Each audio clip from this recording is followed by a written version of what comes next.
Always appreciate return guests and love the fact that this man is one of them. And I'll stop talking about him as if he's not sitting here. His new book is called Ghosts of Panama, where all books are currently sold. It was released Tuesday of this week after the success of his first book with Leon Carroll Jr., Ghosts of Honolulu. They have come out with this book. It is time to say hello to you, Mark Harmon. How are you, sir? Good to see you. Thanks. Yeah, that's worthy of a round of applause. Good to have you back here, sir. Pleasure to be here. You bet. So before we get to your book right here, we had Austin Stoll in studio here recently, who's playing your character in NCIS Origins that airs Mondays as well. Playing his character. Oh, his character. Pardon me. Well, I mean, no, the origin of the character that you helped create from back in the day on NCIS. Acting part, and it worked out well for a number of years, obviously, and now Austin's got the reins and playing an earlier version of that character. So, good guy, and I wish him well. Yeah, and he he loved doing it, and he said he's loved meeting you, and these books, Ghosts of Honolulu as well as Ghosts of Panama, obviously born out of that endeavor of those who are totally involved. So how did you come about to create these books, Mark? Leon Carroll Jr., technical advisor on the show. Yes. 22 years I've known him. Every day I was asking him how to do something, or how would you do this? What would you think about doing this? That kind of thing. Yes. Kind of strengthening a character, building a character. And then at some point I had said to him, originally I came to this show because every show was supposed to be based on a real case. Then you start doing a television show and it's not. And I said, at some point, if we ever get a chance to start telling the real stories of this agency, where it started, what you worked with in 1990, we should do that. And that's what these books are. And this one in particular deals with Manuel Noriega and Panama. Leon Carroll was also there in Panama during that time. So it's personal to him. And the first book was all research, everybody's dead. But this is live people you're talking to, which has been really fun because most of these people have never been asked and never talked about it. And did you conduct some of these interviews? All of them, yeah. All of them? Mm-hmm. How did you enjoy that endeavor of conducting an interview like that, Mark? Interesting. Right now, you're the A of this Q&A. Yeah, no, I know, but as you know, it's you learn about asking the right questions. Sure. And certainly, the part about talking to people who have never talked about it, never spoken about what they did, because that was their job. But now they can talk about it, and to have them be asked and be able to talk about it has been a great reveal. Because at the time it was very clandestine, I imagine, that they could not talk about it. What these people do, they don't talk about it. It's not the job, and they don't care if they don't talk about it. Right.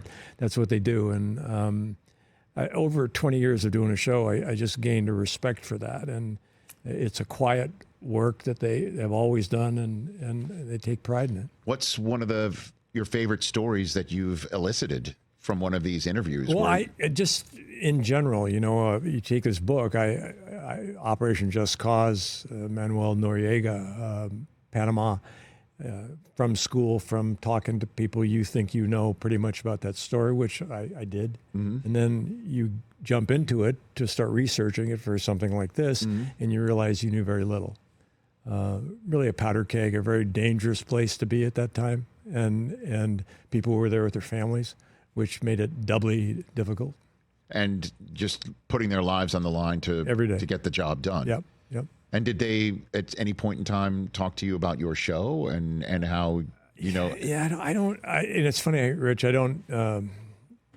I have a great deal of respect for the men and women who do this job and do it well, and I've gained that over a number of years. Of course. And then I'm not doing the show, it's in front of the camera anymore, but I never for a second took that for granted, or I never thought that you can't do this without respecting the individual or the outfit that they work with.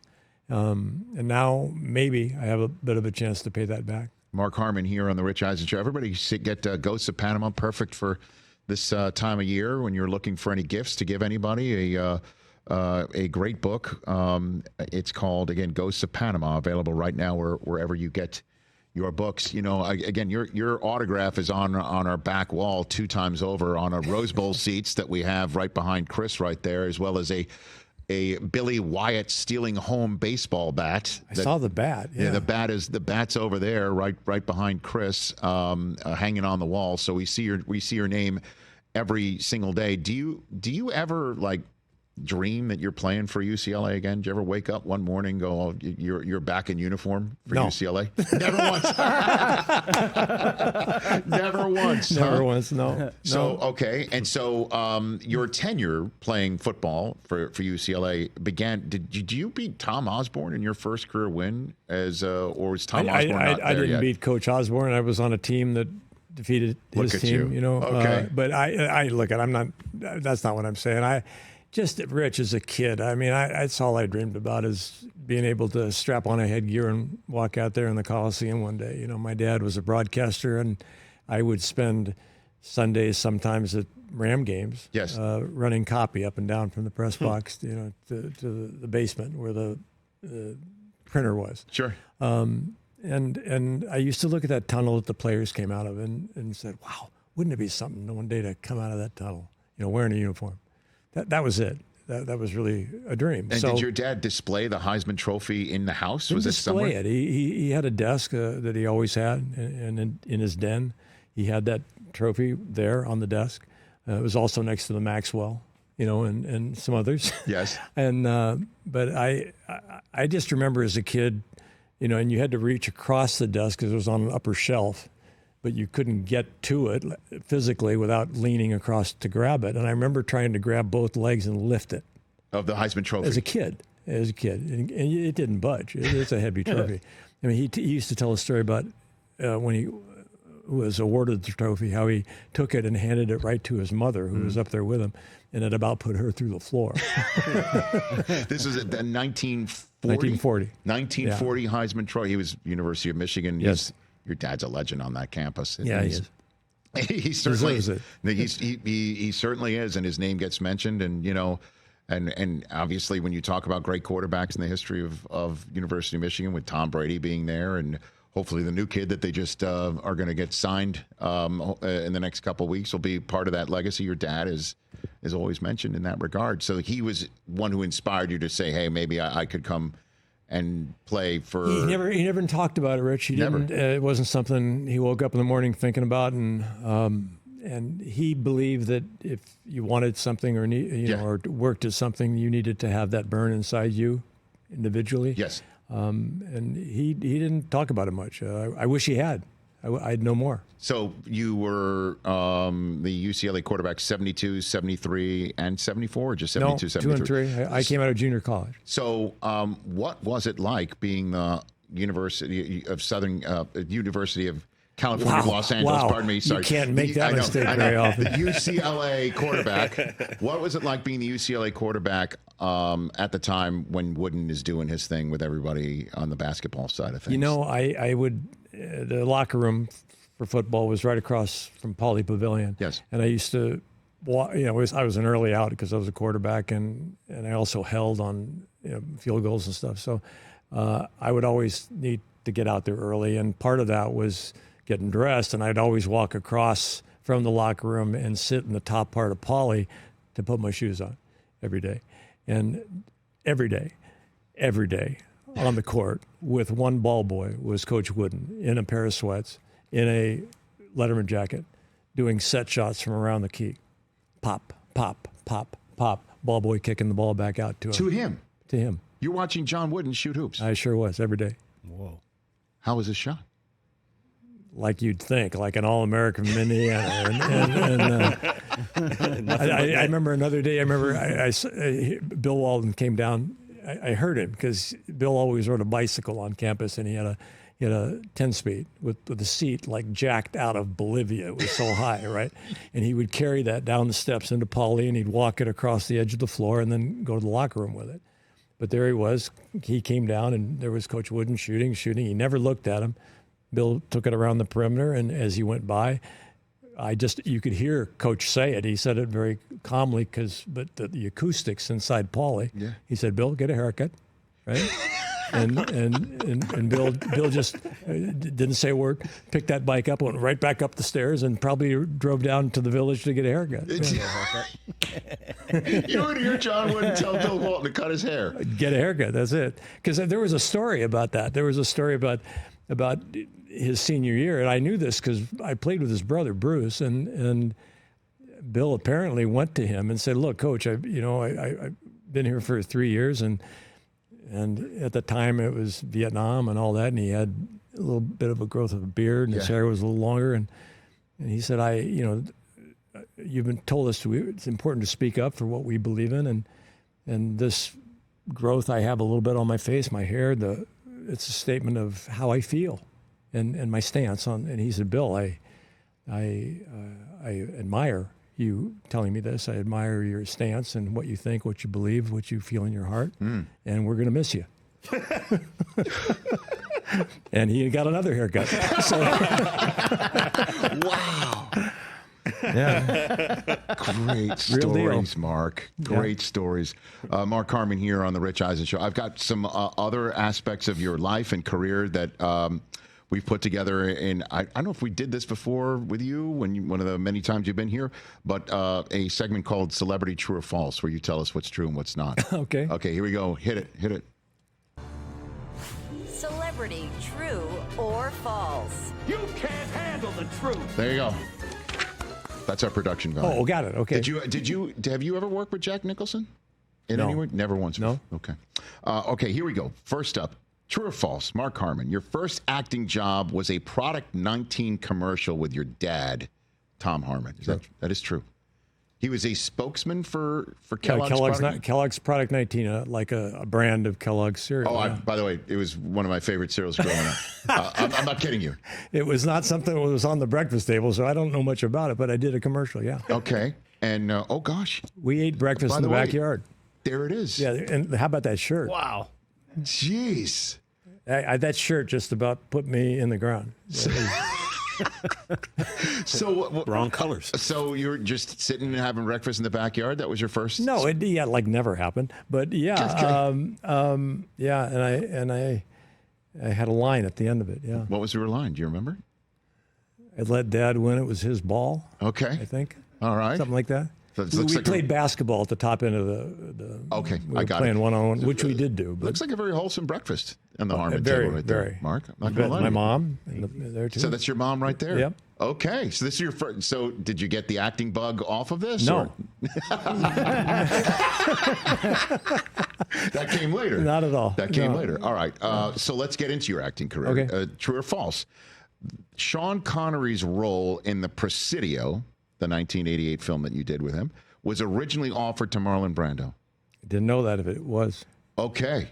So that been a different film. it would have been a different movie, huh? Probably a different actor playing the role than me too. Okay. I bet. So it No, was I never heard that. So it was always him attached with you Oh attached no, it was to this film. From the moment I heard about it, was Sean.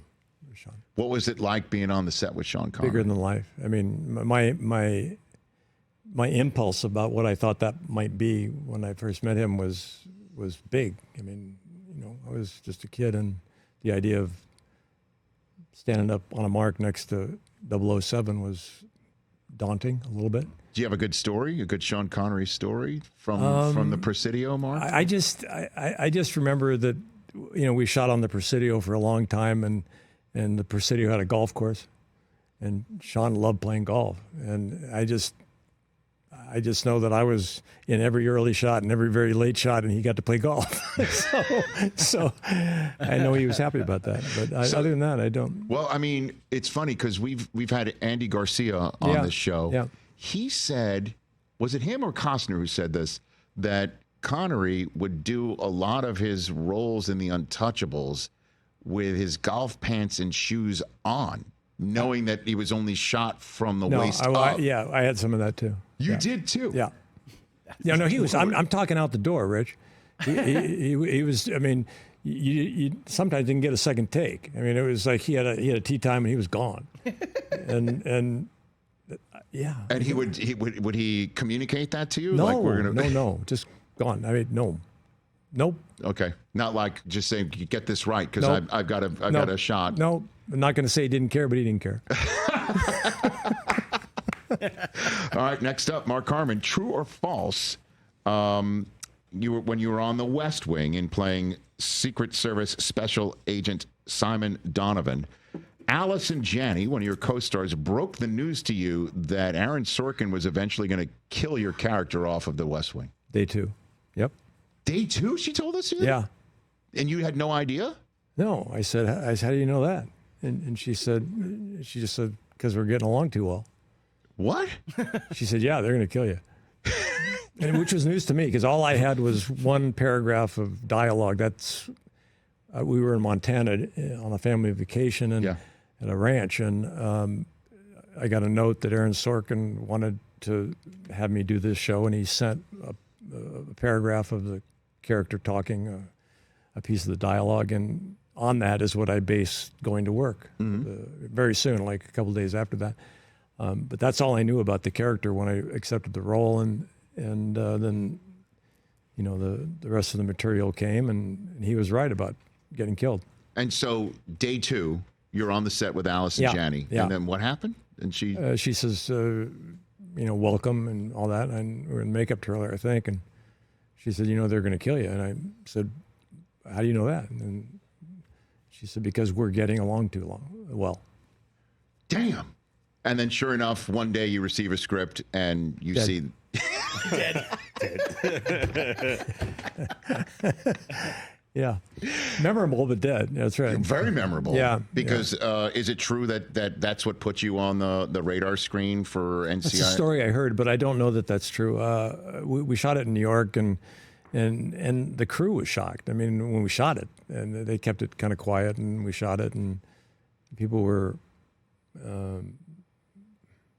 emotional about it. Yeah. And Well, I was emotional about losing a job, but well, then it was a really good group of people to work with, and Sure. and working with her was special, and Did she and I heard that story that you just said about someone seeing that and thinking about NCIS for that. Well, yeah. I mean, so did Alice and Janney have an "I told you so" moment with you, or like I told you that they were going to kill you off? Okay, she never did. No, I think for her it was next. Yeah, gotcha. Well, then here's another one, Mark Harmon. True or false? Your NCIS character, Leroy Jethro Gibbs, was born out of a 2-episode arc on JAG. True. That's true. Yeah. So they that's what I heard, is that the creator of JAG saw you on West Wing, goes, let's get him on here. Yeah, that was a guy named Don Belisario. And, Okay. I had never met him. I'd heard of him, certainly, and I asked to meet him because I wanted to meet who I'd heard about, and Right. we got along, and I was offered the job. And then NCIS was, let's take that character and create a show around this character. Yeah, JAG. I think it was at the time they called them backdoor pilots kind of thing, Sure. where all of a sudden I didn't know the show JAG. I knew it was successful and had Sure. been on a few years. And that's why I asked to meet Belisario, because I just had heard about him. He had many successes prior to that, and it was a well-written script and character, and the players that were playing other roles, David McCallum, Yeah. they were all so good. Paulie, I mean, they were all so specifically good for the characters they were playing. It's almost like he had an opportunity prior or on other projects to meet all these different people and just kind of put them in holding patterns until he had the right piece of material to plug them all into.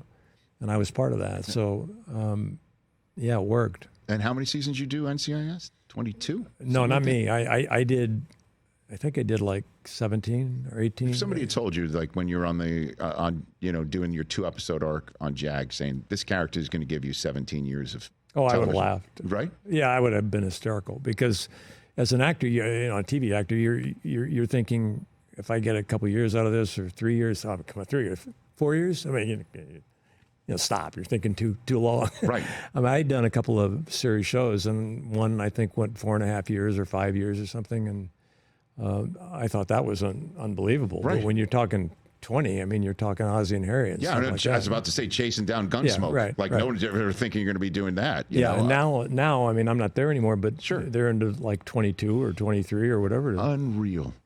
Last one for you. True or false? This one's a good one. Mark Harmon. True or false? You're part of an ownership group of the minor league team San Bernardino Spirit, and Ken Griffey Jr. played on that team the same season before getting called up to the Seattle Mariners. Is that true? True. No kidding. Yeah, and the first year was really fun because we actually ran that as an independent. Yeah. Right, and So then you were doing we got the independent baseball affiliation the stuff? next year. Yeah, and Sure. that was due to a good friend named Barry Axelrod, also an attorney who I went to school with. Yeah. And we did that together, and that was fun. I mean, a minor league baseball team, that was special. Look at that photo. I can't believe we found a photograph of Junior in There he his is. Spirit That's right.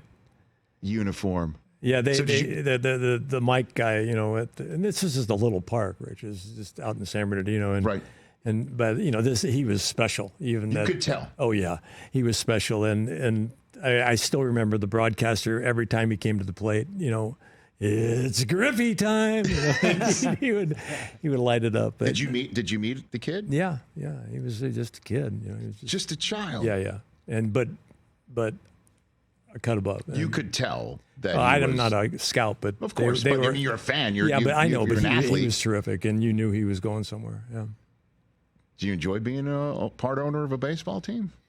Yes and no. It's a lot of work. It was, huh? A ton of work. Yeah, and especially the first year when you're doing everything yourself because you ran it independent. Yes. And that was like a fun idea to talk to you about over a beer, but doing the work part of it, that's a lot of work. Is it true you used the same stadium for Stealing Home? Yes. You Yeah. did. So Yeah. the scenes at the beginning and the end of Stealing Home were shot in that. Yeah. That stadium. Piscalani Field, right. So that you told Ken Griffey Jr. beat it because Billy Wyatt's got to get it's Wyatt time. It's Wyatt time. You got a little work. That's right. It was good. That was all fun. I remember those days very fondly. That's great. Yeah. Mark, I always appreciate when you take the time to come on down Rich. here. Thanks. and Thanks just- for the time. Yeah, of course. Thanks for being able to say, come on over. Absolutely. And what sports are you watching these days? And what are you taking in? I'm watching anything that's on. That's me. I'm coming up on Saturday here, so I'll be watching the UCLA USC game. Big Ten football, huh? Can you believe that? That too. Yeah, exactly. Can you believe that? I do believe it. That you're playing. You're part of a Big Ten legacy deep down. I mean, your dad played for Michigan, and now your school's in the Big Ten, man. You never probably thought that would be one of those type moments. Well, but I've always kind of grown up with it, and you get a chance to walk into those stadiums in the Midwest, and then you walk into the Rose Bowl, and you say, well, same size, but not as filled, Right. And maybe there's an opportunity to do that, and that's part of this, this move. right. And you watched the Tyson fight. I know you were talking to Mannix about I it. did. Working out. I did. Yeah, kind of. Yeah. He doesn't want to admit he watched the Tyson No, fight. neither do you. It's okay. We all got duped. It's fine. We all got duped. I was saying, I'll just reveal the conversation we were having. I'm like, but we didn't spend the $100, right? Like a pay-per-view. That would have felt like I would need a shower, after that. But you already had Netflix sitting Yeah, on but your honestly, TV. Rich, is that not justifying it a little bit? I mean, we did watch. We did watch. Right. So that's Yes, we the did. part that you got to own up to. Yes. At least we're not alone. I mean, 60 million, 60 million households. Yeah. So Yeah. I know. But what does that mean? Does that make you feel better? No. slightly. Oh, come on. You know what? And I do it again. That's the sad Oh, part. about I it. got one more question for you here before I Okay. let you go, if you don't mind. No, I don't mind. You're married to Pam Dauber. As far as I know. Okay. Yeah. And you have been for since 1987, I believe, if I'm not mistaken. Wow. So for those who may not know, Pam was Mindy of Mork and Mindy fame. Do you have a good Robin Williams story? A bunch. That you're willing to share? No. Okay.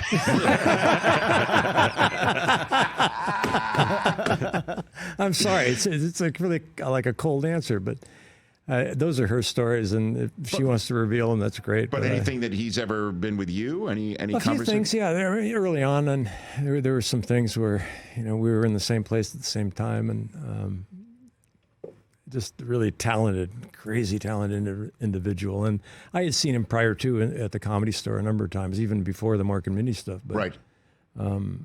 Yeah. It also, listen, she's good, and it takes a special person to stand opposite that and hold your ground and be the bounce off. And Oh, yeah.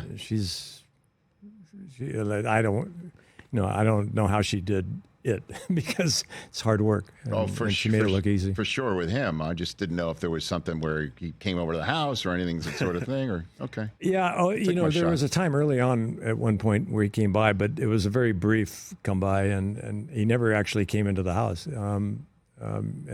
He arrived at my house. This is when Pam and I were dating. Yeah. He came over, and he was early. He was supposed to meet her, and she hadn't arrived yet. Yes. And I didn't really know, except I had a work gate out in front of the house that was solid, and the fabric on it, and I just heard a horn honk, and I was working on something, and I came up and looked from the driveway out like toward the gate, which is about 30 yards, and there was this guy standing on the roof of a car because I could see his whole body over an 8-foot gate. And he was going, hello, hello, anybody home, anybody home? And that was Robin. That's how I met him. So That's how you met him? Yeah. And then I opened the gate, and, as a physical gate, you had to go open. So I opened it, and then he came in. I shut the gate. And he just... he walked in and he was going, just like a machine, like coming through. I was building the house. It was, being built, framed. And he asked about 30 questions in about 10 seconds. And I tried to answer, but I was way behind on the questions. and then Pam drove in, and I said, man, he's here, but don't ever leave me alone with him again. That's the only story I got. Yeah. That's a great story. That was it. Oh, my gosh. Mark Harmon, Ghosts of Panama. Again, everybody should get this book and give it to someone or enjoy it for yourself just in time for the holidays. Ghosts of Panama, wherever you get your book sold, anytime. Thanks, Mark. Rich. This Thanks so is much a home for you this, with whatever you want to talk about. Love having you here. Thanks Don't again. say that. Thanks again. Mark Harmon, everybody, right here on The Rich Eisen Show. Catch The Rich Eisen Show every single day on the Roku Channel, 12 to 3 Eastern, for free.